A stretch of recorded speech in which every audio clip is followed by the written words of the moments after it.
প্রিয় দর্শক, আমরা আজকে ভ্যান জার্নি করতেছি। দীর্ঘ পথ আমরা ভ্যানের মধ্যে পাড়ি দিচ্ছি, সেটি ক্যামেরাবন্দি করার চেষ্টা করতেছি। আপনারা কে কোথায় থেকে এই ভিডিওটি দেখছেন, সবাইকে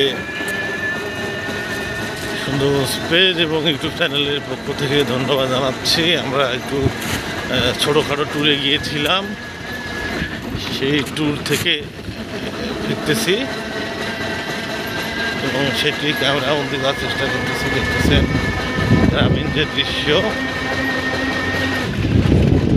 সেটি আপনাদের মাঝে আমরা শেয়ার করার চেষ্টা করতেছি। আপনারা কে কোথা থেকে দেখছেন ভিডিওটি অবশ্যই বেশি বেশি করে শেয়ার করবেন, সেই সঙ্গে জানিয়ে দেবেন ভিডিওটি কেমন লাগলো।